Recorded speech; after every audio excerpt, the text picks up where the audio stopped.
Mesdames et messieurs, bonsoir et bienvenue à votre téléjournal. Bonne nouvelle, Stéphanie Parent, cette étudiante en médecine originaire de Sherbrooke, a finalement été retrouvée vivante. La jeune femme était portée disparue depuis lundi. Elle était au Nouveau-Brunswick en direction de Bathurst où elle devait commencer un stage. En chemin, sa voiture a percuté un banc de neige. Elle s'est alors retrouvée coincée sans signal de cellulaire et un motoneigiste l'a retrouvée ce matin.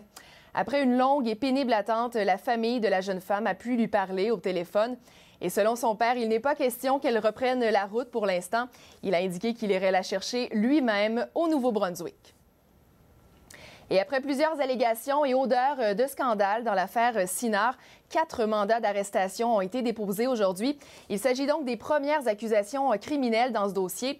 2 ex-dirigeants de l'entreprise, dont Ronald Weinberg, un des fondateurs, ainsi que 2 financiers font face à 36 chefs d'accusation. Les accusés seraient reliés à une fraude de 120 millions de dollars. Un accident de la route a fait 2 morts aujourd'hui à Farnham.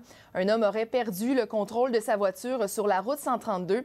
Son véhicule s'est alors retrouvé en sens inverse avant d'entrer en collision avec un camion. Le conducteur et son passager sont décédés au moment de l'impact. Le chauffeur a subi un choc nerveux et a été transporté à l'hôpital. Et une accusation de meurtre au second degré a été déposée contre le conjoint de Marie-Élise Tremblay. La femme de 25 ans a été retrouvée sans vie lundi dans son appartement de Roxton Pound. Simon Charbonneau a comparu cet après-midi à Granby et sera de retour devant les tribunaux lundi.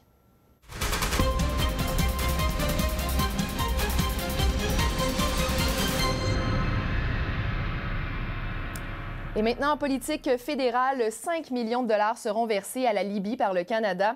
Le montant sera alloué, entre autres, aux secours d'urgence et aux soins médicaux. Jusqu'à maintenant, selon l'ONU, la crise a fait plus de 180 000 réfugiés. Et par ailleurs, le ministre des Finances, Jim Flaherty, déposera son budget le 22 mars prochain. Marie-Christine Baudry, est-ce que le Canada se dirige pour un scrutin au printemps? À en croire les propos du ministre Elisabeth, il semble qu'effectivement le pays devrait se préparer donc pour entrer en élection au printemps prochain. M. Flaherty a réitéré que son gouvernement n'entreprendrait pas de dépenses gouvernementales liées au nouveau programme de dépenses. Il promet toujours cependant de renouer avec l'équilibre budgétaire et ce à moyen terme. Jim Flaherty a également été catégorique quant aux demandes budgétaires des partis de l'opposition. Les exigences des libéraux et des bloquistes ne seront pas satisfaites. M. Flaherty a certifié qu'il n'y aurait rien dans son prochain budget qui concernerait l'annulation des réductions d'impôts pour les grandes entreprises, une demande qui est très chère au Parti libéral de Michael Ignatieff. Du côté du Bloc québécois, Gilles Duceppe, lui, exige une compensation de 2,2 milliards de dollars pour l'harmonisation de la TPS et de la TVQ. Encore là, M. Flaherty dit que cette demande ne sera pas acceptée. Et donc, on le constate, c'est le chef du NPD, Jack Layton, qui aura le dernier mot quant au sort du gouvernement Harper.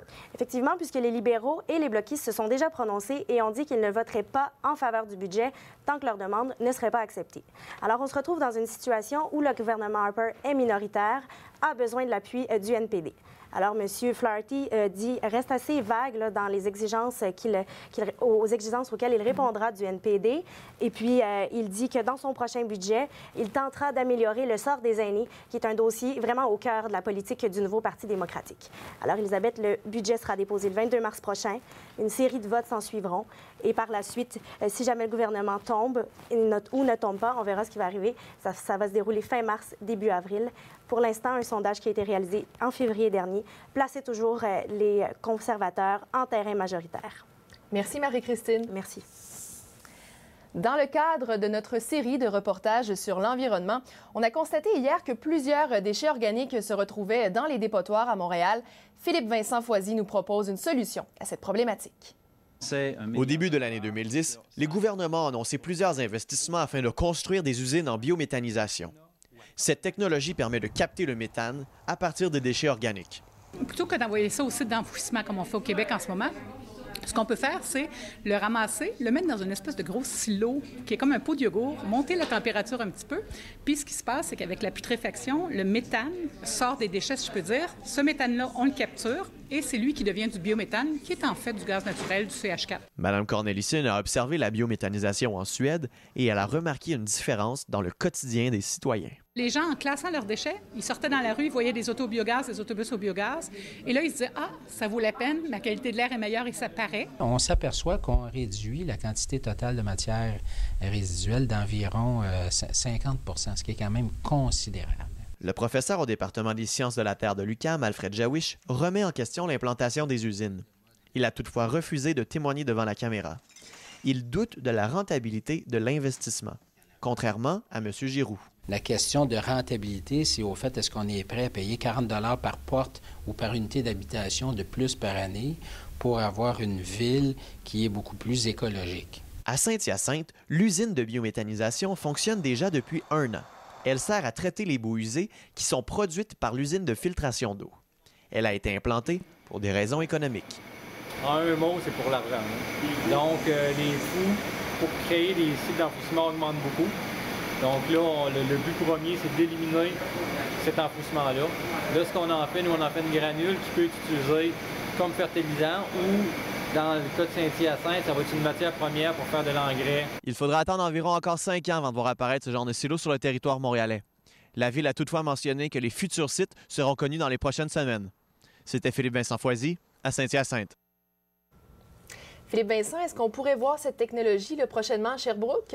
C'est une option, en fait, qui est envisagée par la Ville. Toutefois, la Ville veut être patiente. J'ai parlé avec la responsable des communications à la Ville qui dit vouloir voir ce qui se passe ailleurs, voir en Europe, voir au Québec, pour vraiment prendre une décision éclairée à ce propos. Pour l'instant, certains quartiers de la Ville de Sherbrooke sont déjà desservis par la collecte à 3 voies. Et pour l'instant, ces déchets organiques sont envoyés à la MRC du Haut-Saint-François dans un site d'enfouissement technique. Ils avaient déjà essayé de capter le biométhane à partir de ce site-là. Toutefois, puisque c'est à air ouverte, ça ne s'est pas avéré rentable. Donc, on envisage de faire de la biométhanisation et qui sait, peut-être que dans quelques années, on verra des autobus rouler au biogaz faits à partir de déchets des citoyens. Merci Philippe-Vincent. Ça fait plaisir.